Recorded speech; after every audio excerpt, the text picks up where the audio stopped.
আজকের ভিডিওতে আমরা রেফ্রিজারেশনের রিপেয়ার নিয়ে কথা বলবো। যেমন এটা একটা এসির সার্কিট প্যানাসোনিক, এটা একটা এসি ফ্রিজের সার্কিট ইনভার্টার টাইপের প্যানাসোনিক।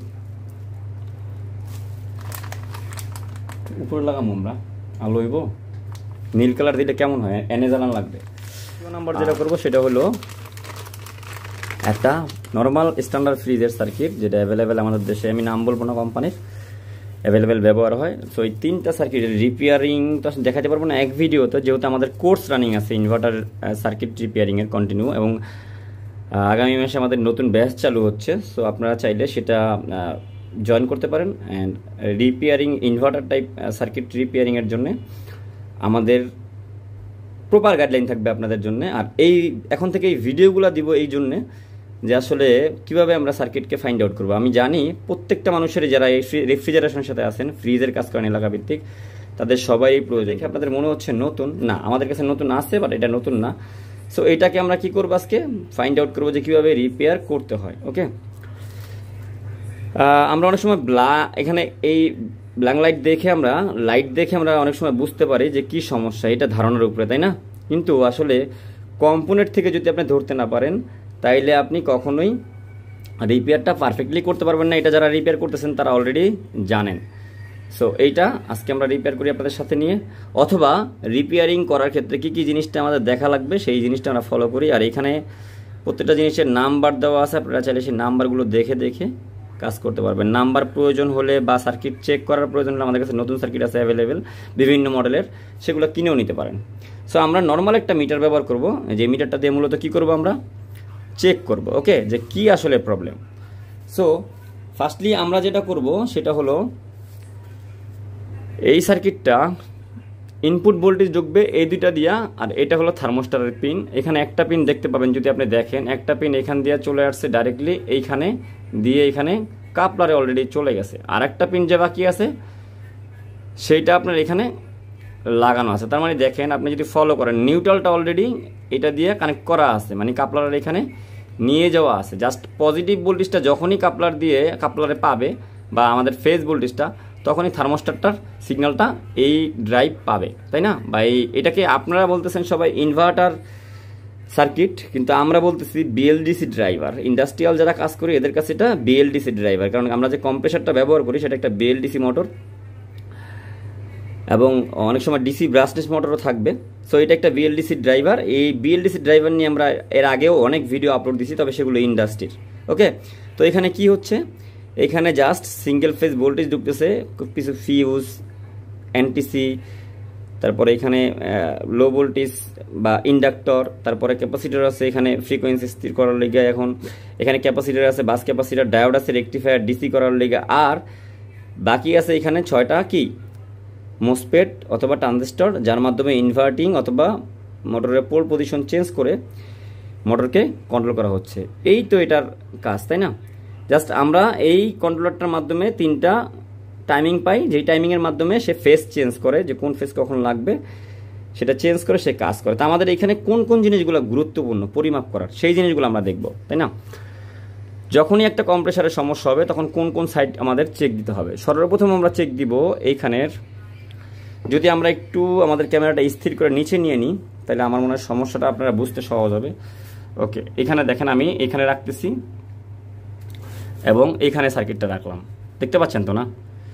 সর্বপ্রথম আমাকে এই 6টা কম্পোনেন্ট চেক দিতে হবে, যেহেতু এই 6টা কম্পোনেন্টের মাধ্যমে কি চলে, আমাদের কম্প্রেসার চলে। কম্প্রেসার বলতে বিএলডিসি মোটর। ওকে, তো এইখানে থাকবে আমাদের মিটার, এখানে আমরা মিটারটাকে এখানে রাখতেছি। হ্যাঁ, মিটারটাকে এখানে রাখার পরে সার্কিটটা আমরা এখানে রাখলাম, নব দুইটা রাখলাম, জাস্ট আমরা প্রেস করে কি মোড আনবো। সর্বপ্রথম সর্বোচ্চ ব্যবহার করা একটা জিনিস, সেটা হলো আমাদের কন্টিনিউটি ডায়োড মোড। ওকে, ডায়োড মোড, কারণ প্রত্যেকটা কম্পোনেন্টের ভিতরে রেকটিফায়ার অথবা ডায়োড আছে। রেকটিফায়ার হয় তখনই ডায়োডের সমন্বয়, বাট নর্মাল ডায়োড সব কম্পোনেন্টের ভিতরে আছে। কীভাবে দেখবো, এখানে দেখেন এই একটা পিন, এখানে গেট সোর্স, এগুলো মোসপেট দেখাচ্ছে যেহেতু কিউ দিয়ে করা, তাই না? সো গেট সোর্স ড্রেন আছে। সো আমরা এখানে যখন চেক করব তখন জাস্ট আমি যেভাবে চেকটা করতেছি আপনারা সেভাবে চেকটা করে যাবেন। ওকে, এইখানে দেখেন একটা ভ্যালু দেখাচ্ছে 600 কত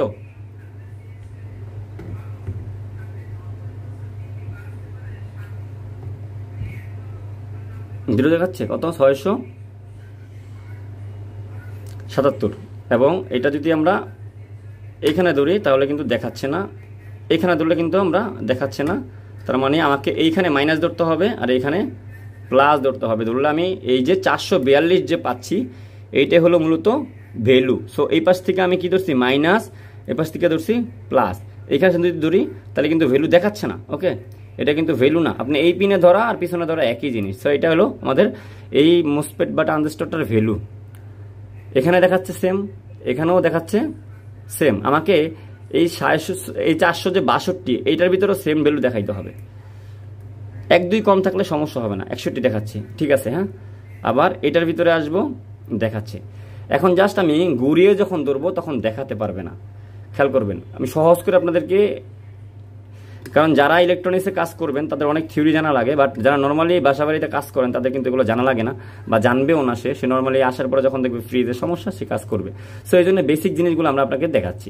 তার মানে এই 3টা আমি যখন মাপ দিচ্ছি তখন কিন্তু এটা কি দেখাচ্ছে না, ভ্যালু দেখাচ্ছে না। তার মানে এইখানে একটা, এর মাঝখানে একটা ডায়োড আছে, যেই ডায়োডটার ভ্যালুটাই আমি যে 463 বা 62 পাচ্ছি। 3টা ডায়োড আছে 3টার ভিতরে, সেটা আমি পাচ্ছি, ঠিক আছে। তার মানে এই 3টা ভালো আছে। এই পাশেও আমরা মাপ দিয়ে দেখতে পারি, এই যে এটা দেখাচ্ছে এটা কিন্তু কোনো ভ্যালু না, বাট এইখান দিয়ে যখন আমি ধরবো তখন দেখেন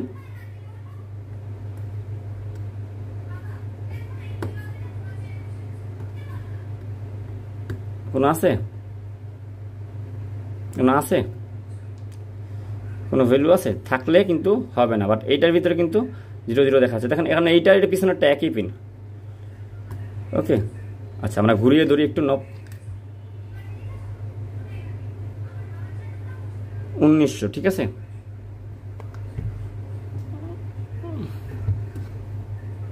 দেখেন আপনারা 1800, এইগুলো কিন্তু কোনো ভ্যালু না। হ্যাঁ, তার মানে এই পার্টটা প্রপার ঠিক আছে, এই 3টা পার্ট প্রপার ঠিক আছে। আমাকে এখন যেটা করতে হবে, এই 3টা যেভাবে আছে সেমভাবে আমি আবার এই পাশে মাপ দিব। দেখেন 464 দেখাচ্ছে, দেখতে পাচ্ছেন আপনারা 464। আবার এই পাশটা যদি দেখাই 464, এই পাশটা দেখাইলে 461। তার মানে এই 6টা জিনিস ঠিক আছে, তাই না?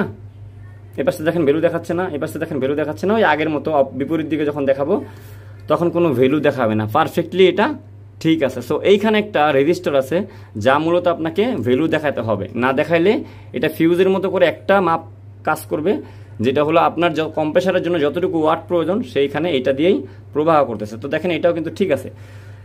তার মানে এখানে 6টা জিনিস ঠিক আছে। এখন দেখতে হবে এটা সুইচিং হওয়ার সময় কোনো ধরনের সমস্যা হচ্ছে কিনা। এই জন্য এই তিনটা ডায়োডকে আমার দেখতে হবে। 3টা ডায়োডের ভ্যালু কত দেখাচ্ছে আমি দেখি, 71, 72, 73, সেম দেখাচ্ছে না। তার মানে এই 3টাও ঠিক আছে। ওকে, তাইলে এই 3টা ঠিক আছে এবং এই 6টাও ঠিক আছে, এখানে ভ্যালু পারফেক্ট আছে। সো বিপরীত দিকে আমি যদি আসি, আবার এখানে 3টা ডায়োড পাইছিলাম না আমরা, সেম 3টা ডায়োড এটার জন্যও থাকবে। এগুলো হলো কারেন্টের পোলারিটি চেঞ্জ করার জন্য। ওকে, এখানেও দেখেন সেই 71 দেখাচ্ছে, এখানেও সেই 71, 72 দেখাচ্ছে, এখানেও সেই 72 বা 71 দেখাচ্ছে। তার মানে আমার আউটপুট ড্রাইভার বা ইনভার্টার পার্টটা প্রপার ওকে আছে, তাই না? এখন মূলত তাইলে এইটার ভিতরে কি প্রবলেম আছে? এখন আমি জাস্ট আজকের ভিডিওতে ইনভার্টারের এই পার্টটাকে আপনাকে বুঝিয়ে দিলাম যে এই পার্টটা কিভাবে পরিমাপ করবেন এবং কোথায় কত ভ্যালু থাকবে। আর দ্বিতীয় নাম্বার হলো আপনি তারপরে কোন স্টেপগুলো দেখবেন। দেখেন তারপরে কিছু স্টেপ আছে যা মূলত আপনার জন্য খুবই গুরুত্বপূর্ণ, কারণ আপনি সেই পার্টগুলো নিয়ে কাজ করতে পারলেই রিপেয়ারটা পারফেক্টলি